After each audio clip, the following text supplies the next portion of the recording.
Okay, hi everybody. I'm part of a research team, DSDHA, looking at the role of cycling as part of London's built environment.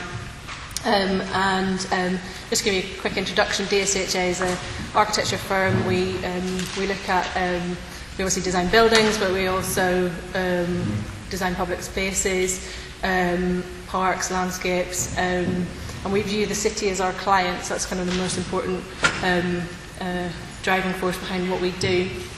But research is a really important part of what we do as part of a practice, and this is a scheme that we did a few years ago called Albertopolis, which just gives a brief introduction to how we got onto the cycling research. So this is a scheme looking at the public realm around the Royal Albert Hall and trying to understand through spatial, visual and kinetic studies how to improve that public realm. So it's one of the things that we've developed as a methodology in the practice, where we look at movement and view studies, looking from the point of view of individuals moving through space, what drives them to take particular paths, understanding how landmarks are important in that function, and understanding how that helps people orientate themselves in the city. So I think we feel that movement is a critical part of the design of public spaces and buildings and understanding the city as a whole. I'm part of a research team of 4 people who've been given a 2-year research fellowship by the Royal Commission for the Exhibition of 1851 to look at the role of cycling in London's built environment, and we're interested in challenging the narrative of speed for cycling in London and saying instead, can we help improve London's public spaces with cycling infrastructure and actually make cycling in London a beautiful everyday journey? That's the title of our research. So London is not in the top 20 of world cycling cities according to the Copenhagen Mies ranking system, and what we've done here is just had a look at it. So it's interesting to understand, why is London different? So most of the top 20 cities around the world for cycling are quite small, compact. Where they are larger, Berlin and Paris, they've got a completely different morphology of streets and public spaces. We know that London street patterns are actually quite complex, and there's lots of different histories kind of mingling together to create those spaces. So actually, the London cycling strategy, I don't know if you can see that overlaid on the map, shows you kind of what TfL have decided to do, which is divide it into two strategies. One, which is the cycle superhighways, which is shown in blue, which are generally along the main roads and segregated, and then the quiet ways, which are using residential back streets to kind of keep cyclists away from busier places. And one of the things about those quiet ways is that they tend to push cyclists to have to deal with pedestrians rather than with cyclists, and so that's kind of an interesting field of study for us, to understand what that relationship between pedestrians and cyclists is. As part of this research, we're about quarter to a third of the way into our 2-year research fellowship, so we're really just getting going. But we've been looking at particular case studies around central London to help us understand what's happening. And so we've looked at Somers Town, an area where cyclists are moving through quite a residential quiet area despite it being central London.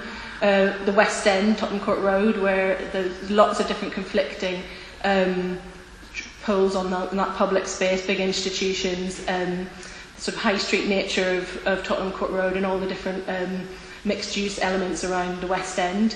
We've looked at Vauxhall, which is very much on the gyratory system in London, and where cyclists are having to sort of be part of that ring road condition, and Bishopsgate, where cyclists are kind of slightly hemmed in by the large swathes of privatised public realm that is not accessible to them. It's pedestrianised, but it's not for cyclists. And so what happens when cyclists are kind of funnelled into these channels of very, very busy traffic?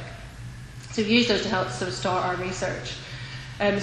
We think that cycling in London can be looked at in 2 ways. There's a lot talked about conflict in cycling, so conflict between cyclists and And cars is a big thing, and understanding that relationship is important. But actually, the relationship between pedestrians and cyclists is in some ways more interesting, because we think that cyclists are sometimes they function as vehicles and are in conflict with pedestrians in that sense, and sometimes they're in the same place in the same sort of realm as pedestrians, and they function as a sort of wheeled pedestrian, and they have to negotiate traffic in that way. So that's kind of the interesting condition of the cyclists, that they're different, they can change, and they're not the same. The other thing about cyclists is that we're all multimodal, and I think the introduction of the cycle hire scheme has meant that it's much easier now for anyone to become a cyclist, so we don't all have to be lycra clad. We can actually pick up and drop off a bike, for just 10 minutes journey, or you can just cycle it through a park and then get on a bus if you're not confident on a main road. So we need to understand that cyclists are not just people who flash by in lycra anymore, and that the relationship of how to deal with cyclists and getting onto public transport is really important. So we're asking the question, can cycling improve London's open spaces? And this slide sort of demonstrates the two approaches. That if you looked at cycling infrastructure in a binary way, it would be to say that you can either have segregation, like the cycle superhighways, or you can have this scheme that has come up a number of times before today, Leonard Circus, which is about a kind of shared space concept.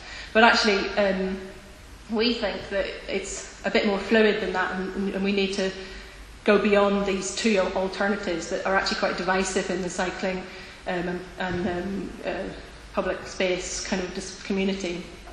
And we, as a kind of interesting test for ourselves, was we looked at the street types matrix. We're quite interested in that idea of relationship between movement and place, and I think that's interesting for us because we could change those to journey and beauty, those terms, and that's sort of what our research is about.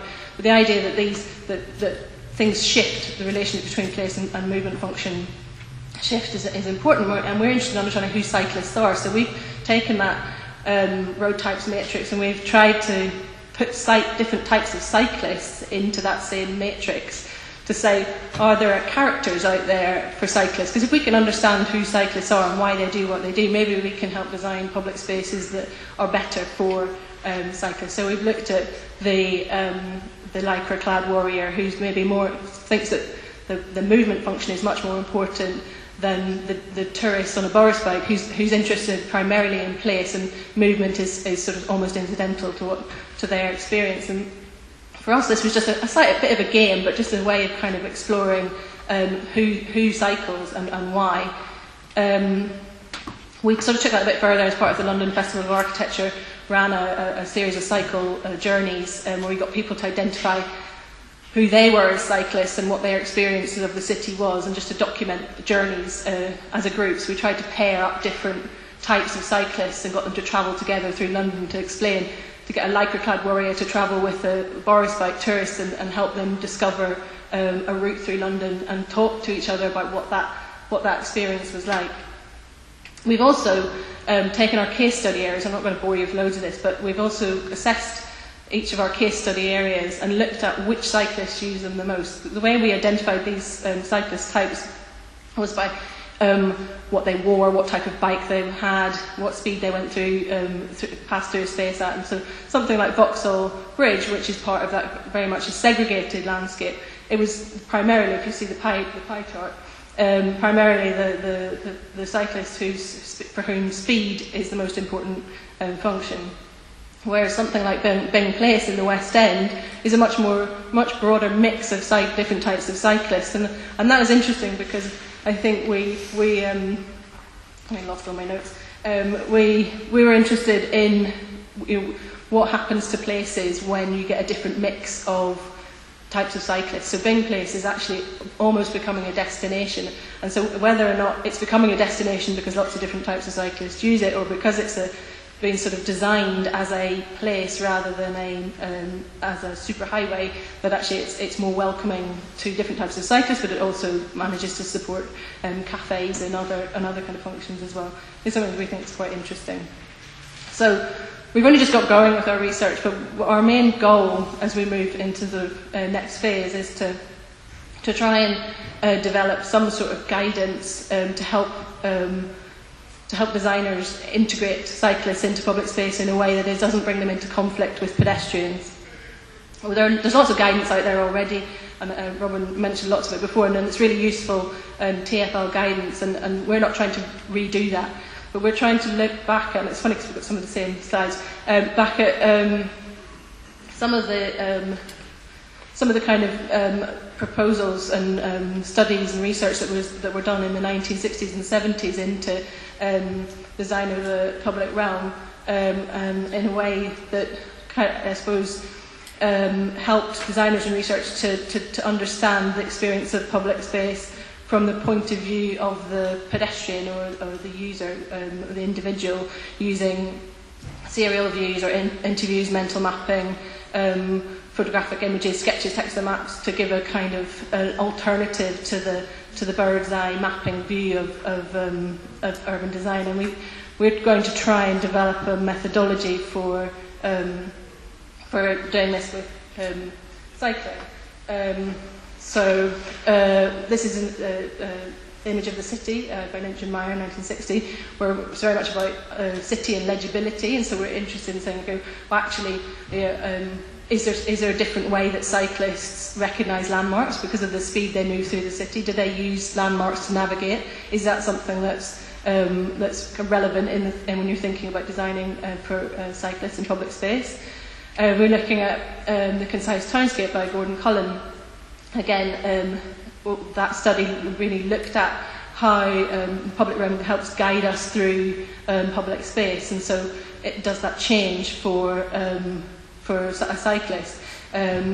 Does speed change it, and does the potential conflict that you have with pedestrians and perhaps the number of people in public spaces, so kind of at rush hour, does that change how you experience all of these types of spaces? An interesting hidden dimension, which is the study of proxemics, and the idea of how close we need to be to other people in different situations in the public realm. That's relevant for cyclists as well, because if a cyclist is moving incredibly fast through a space, they have to be at a different distance from pedestrian, other cyclists and cars than they are if they move slowly through a space. And so understanding and trying to develop a way of measuring and mapping that is something we're exploring.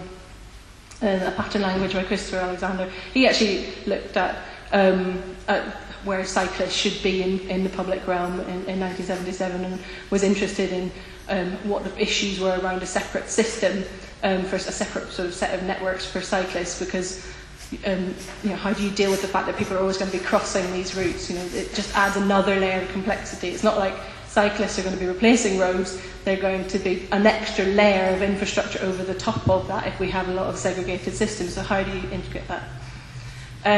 Yang life between buildings, where that's interesting because it's about documenting how people behave in public spaces. And again, this is something we're starting to do using a GoPro footage to just see how, again, kind of playing with our characters, how different these different characters behave in different types of public spaces, because does a Lycra Club warrior behave differently to someone with they're shopping in their basket in the front of their bike, and are they really different characters? And finally, a view from the road is another really interesting document, because it was documenting the experience of a city from behind the wheel, and how American cities might develop and change and be designed to be experienced from the road. And actually, can we think of a way of designing our cities partly to be experienced from behind, both from a pedestrian point of view, but also from behind the steering, the handlebars of a bike? And is that possible? And is that something that will, if we can map out what that experience is, can we develop a method for design proposals through that method? And so looking forward to the future, I might be way ahead of my 20 minutes here, but final slide is, so moving to the future, I think we're interested in that, in the work that was done in the 60s and 70s about the design of public spaces, but actually the things that we think are the new drivers for high, to understand how movement is important in public space, we have to take on board the things that are changing in society at the moment. So technology it makes a huge impact on how we experience the city. If you have a mapping app on your phone or something attached to your handlebars, that will change how you can navigate the city. Driverless cars, everyone mentions, but actually multimodal issues around kind of cycle parking and integration with train stations is critically important. And then finally, I think the environment, that's about the mayor's kind of new policies and is about creating better, healthier streets. And I think cycling has a part to play in that, and understanding how all that infrastructure can be implemented along with greening of streets and public spaces as well, and how that will help moderate speed and movement and the experience of public spaces is really critical. Thank you.